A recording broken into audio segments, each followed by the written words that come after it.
Hello दोस्तों, आप सबका स्वागत है मेरे इस चैनल इंडियन एक्स मुस्लिम साहिल पर। उम्मीद है कि आप लोग अच्छे से होंगे। आज का मेरा जो टॉपिक है वो मुसलमानों में जो एक कड़वापन नज़र आता है उसके ऊपर से है। आप सब लोग जानते हैं आज 30 अप्रैल 2021 है और एक ही बहुत ही मशहूर एंकर जो कि आज तक में थे, रोहित सरदाना, उनकी डेथ हो गई है। उनको कोविड हुआ था और डेथ की वजह हार्ट अटैक बताया जा रहा है। अब हुआ ये है कि ये न्यूज़ जैसे सोशल मीडिया पर आम हुई, वायरल हुई, तो मुसलमान यानी बहुत सारे मुसलमान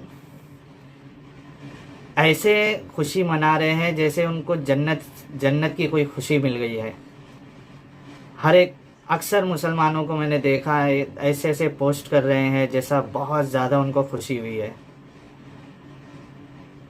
और वजह ये है कि उनका ऐसा कहना है कि ये गुस्ताख था, इसने मोहम्मद साहब की जो बीवी है, सबसे छोटी बीवी आयशा, उनके बारे में रोहित सरदाना ने गुस्ताखी की थी। और कई सारे मुसलमानों को ऐसा लग रहा है जैसे ये गुस्ताखी करने की सज़ा उनको अल्लाह ने कोविड से मौत दे के दी है। अब मैं समझता हूँ कि ये इतनी बड़ी बेवकूफ़ी है मुसलमानों की, यानी वो मुसलमान जो इस तरीके से पोस्ट कर रहे हैं या इस तरीके से अपने जहन में ये बातें रखते हैं कि चूँकि उन्होंने गुस्ताखी की थी आयशा की, इसकी वजह से अल्लाह ने उनको सज़ा दी है। मैं उनसे कहना चाहता हूँ कि आप किस बुनियाद पे ये फ़ैसला करते हो कि किसी को कोविड हो जाए तो उसको अल्लाह की तरफ से सज़ा है। हालांकि अगर आप देखोगे तो कई ऐसे लोग हैं जो कोविड के वजह से जिनकी डेथ हो चुकी है। अब आप कैसे ये डिसाइड करोगे कि वो डेथ उनकी अल्लाह के अज़ाब से हुई है या नॉर्मल डेथ हुई है उनकी? मैं कहता हूँ यार, कई ऐसे मुसलमान हैं जिनके घरों में उनके माँ बाप, किसी का बच्चा, किसी का शौहर कोविड की वजह से मर चुके हैं, तो क्या वो भी अल्लाह का अज़ाब था उन पे? ये कैसी जाहिलाना सोच मुसलमानों में आ गई है, समझ में नहीं आता है मुझे। अब देखो आप, कई ऐसे मशहूर पर्सनालिटी है, इस्लामिक स्कॉलर है, जो कोविड की वजह से जिनकी डेथ हुई है, तो आप क्या कहोगे कि वो भी उनके ऊपर अल्लाह का अज़ाब था? उन्होंने भी कोई गुस्ताखी की थी? मिसाल के तौर पे मैं कुछ नाम आपको बता देता हूँ।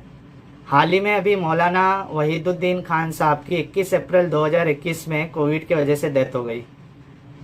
बहुत नामचीन स्कॉलर है, अवार्ड्स भी मिले हैं इनको, कुरान की इन्होंने ट्रांसलेशन या तफसीर भी की है। तो क्या इनकी डेथ भी कोविड से हुई? तो क्या ये कहा जाए कि इन पे भी अज़ाब उतरा था अल्लाह का, लानत उतरी थी अल्लाह की, ऐसा माना जाए? उसी तरीके से all India Muslim personal law board के जो जनरल सेक्रेटरी रह चुके हैं मोहम्मद वली रहमानी साहब, उनका 3 अप्रैल 2021 में उनका भी कोविड की वजह से डेथ हो गई। हालांकि उन्होंने कोविड की वैक्सीन भी ली थी।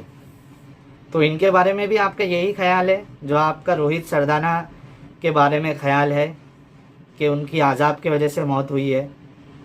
उसी तरीके से डॉक्टर RK नूर मोहम्मद उमरी मदनी, ये भी एक नामचीन स्कॉलर रह चुके हैं। ख़ास करके जो अहले हदीस फ़िरका है मुसलमानों में, ये काफ़ी नामचीन आलिम है साउथ के, उनकी भी डेथ कोविड की वजह से हुई है हाल में। उनके बारे में भी आप यही सोच रखते हो कि अल्लाह का अज़ाब आया उनके ऊपर? फिर उसी तरीके से 2020 में 18 जुलाई 2020 को मौलाना मतीनुल हक ओसामा कासमी साहब जो है देवबंद के, उनकी भी डेथ कोविड की वजह से हुई है। आप उनके बारे में भी यही सोच रखते हो? ये कुछ नाम हैं जो सामने आए हैं। ऐसे कई रिनाउंड स्कॉलर्स होंगे या अच्छे अच्छे लोग जिनको आप अच्छा समझते हो पूरी दुनिया में होंगे जो कोविड की वजह से मर गए हैं, जो जिनके बारे में हमको खोदना पड़ेगा इंटरनेट पर या कई लोगों की खबर आती भी नहीं है लेकिन वो कोविड की वजह से मर चुके हैं। ये किस तरीके की बेवकूफ़ी ये मुसलमान लोगों में आ चुकी है। कम से कम मैं मुसलमान था तो कम से कम किसी की मौत पे मुझे ऐसी खुशी नहीं हुई थी जैसा आप लोग खुशी मना रहे हो। यार जिसके घर पे जिसकी मौत हो चुकी है उनके घर वालों का देखो क्या हाल है। जिसका शौहर मर चुका है उसकी बीवी से पूछो उसका क्या हाल होता होगा, उसके छोटे छोटे बच्चे से पूछो क्या हाल होता होगा।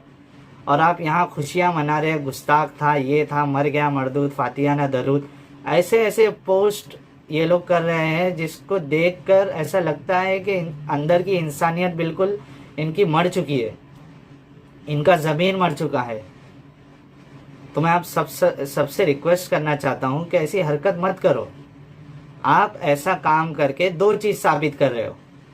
एक तो आप अपने आप को बेवकूफ़ साबित कर रहे हो दुनिया की नज़र में, और दूसरी बात आप लोग जो आपसे चिढ़ते हैं वो चिढ़ आप लोगों की और बढ़ा रहे हो ऐसी हरकत करके। किसी की मौत पे खुश होना ये कहाँ तक सही है, आप खुद इस पे सोचो। और ऐसी बेवकूफ़ी वाली चीज़ आप सोशल मीडिया पे मत करो, क्योंकि ऑलरेडी आप लोगों ने इस्लाम का सत्यानाश कर चुका है। कई लोग इस्लाम छोड़ रहे हैं, कई लोग इस्लाम को बहुत ही बुरा मान रहे हैं। अगर आपको इस्लाम को सच्चा साबित करना है, उसकी हक्कानियत को बयान करना है, अगर आपको लगता है कि यही असल मज़हब है और पूरी दुनिया, पूरे आलम को इस्लाम कबूल करना चाहिए, तो आप दलाइल की रोशनी में अपनी बात रखो। ऐसी सब हरकतों से काम नहीं बनेगा, उल्टा आप नुकसान ही करोगे इस्लाम का। आप अपने दलाइल सामने रखो, आप उसकी हक्कानियत को पेश करो और लोगों पे छोड़ दो उसको कबूल करना है नहीं करना है। इस तरीके की हरकत से आप है ना और नुकसान कर दोगे इस्लाम का। तो उम्मीद है कि मेरी ये बात आप लोगों के समझ में आई होगी।